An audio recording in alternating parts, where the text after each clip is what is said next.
Sacsayhuaman is a wall complex on the northern outskirts of the city of Cusco, Peru, the former capital of the Inca Empire. It was completed around 1508, and it took a crew of 20 to 30,000 men working for 60 years to complete. Like many Inca constructions, the complex is made of large, polished dry stone walls with boulders carefully cut to fit together tightly without mortar. The site, at an altitude of over 12,000 feet above sea level, was one of the largest religious complexes of its time, and some say it was a temple dedicated to the sun. Because of its location high above Cusco and its immense terrace walls, this area of Sacsayhuaman is frequently referred to as a fortress. The importance of its military functions was highlighted in 1536 when Manco Inca laid siege to Cusco. Much of the fighting occurred in and around Sacsayhuaman as it was critical for maintaining control over the city. The Incas defended Cusco for 10 months. Historians say that if Manco Inca had defeated the Spanish in Cusco, he might have saved the empire.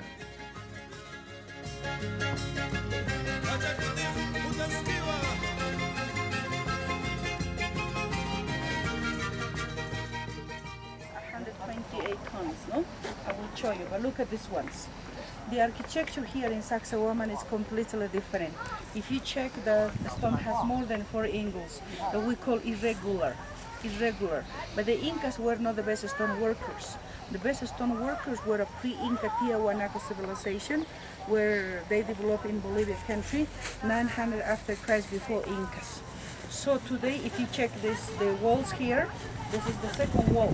We are standing in the second level. So we are having now 5 platforms. When we are starting going all the way up, we will see these walls are going up.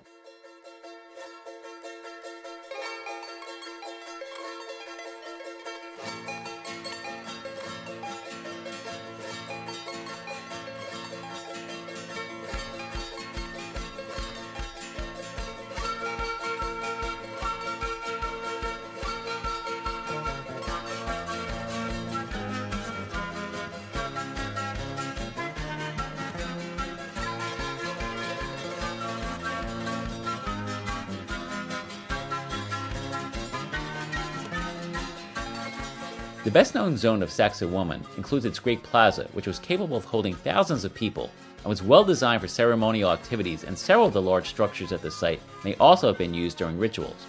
The site also features its adjacent 3 massive terrace walls. The stones used in the construction of these terraces are among the largest used in any building in pre-Hispanic America, and display a precision of fitting that is unmatched in the Americas. The stones are so closely spaced that a single piece of paper will not fit between many of them.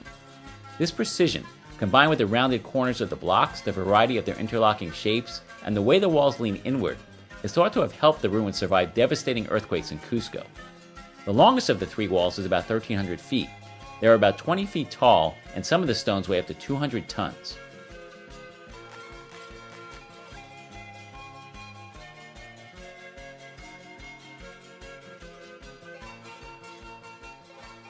While the outer walls remain intact, most of the buildings in the complex have been destroyed, in part to provide building stones for many of the structures of Cusco. The site was destroyed block by block to build the new governmental and religious buildings of Cusco, as well as the houses of the wealthiest Spaniards.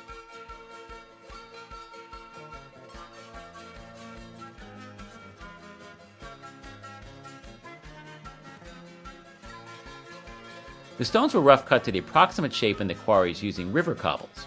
They were then dragged by rope to the construction site, a feat that at the time required hundreds of men. The stones were then shaped into their final form at the building site and then laid into place.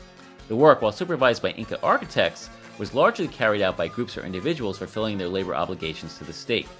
In this system of mita or turn labor, each village or ethnic group provided a certain number of individuals to participate in public works projects. The Temple of Kenko is located less than 2 miles from Cusco, the former capital of the Inca Empire. This temple is one of the largest holy places in the Cusco region and is dedicated to Mother Earth and to the worship of fertility. But Dr. Chavez Bayón in 1960 in Machu Picchu, in the quarry of Machu Picchu, he tried to explain to us how the Incas cut the stone. And these guys say the Incas cut the stone so well because the Incas were approaching the natural formation in the rocks, the veins we call diaclasas. So these guys say the Incas cut the stone well because they were following these kind of natural veins, the natural diaclasas we call it in Spanish. They were following the natural veins like this. When you check in the quarries, like in that natural stones, you can see the veins goes in different ways. So approaching that way, you can get a 2 angles, 3 angles, 4, 5, 6, any different kind of angles. No, because if I follow that vein, look at, I can follow this another one, and you can see you can follow this one, and I can follow this one. I can get a 1, 2, 3, 4 rectangular stone there, no, with a perfect four angles. So they say they approach the veins to cut the stone, but of course using more hard instrument as chisels. We call a Hiwaya stone. Hiwaya means hematita. Hematita has 80% iron. In the quarries 1 kilometer, as I told you, they found the hematita chisels that they use to cut the stones. No?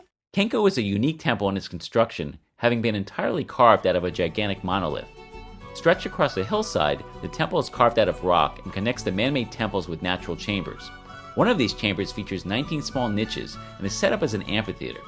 Most agree the area was used for some type of sacrifice to the sun, moon, and star gods who are worshipped at this site. The 18-foot stone monolith is said to represent a puma.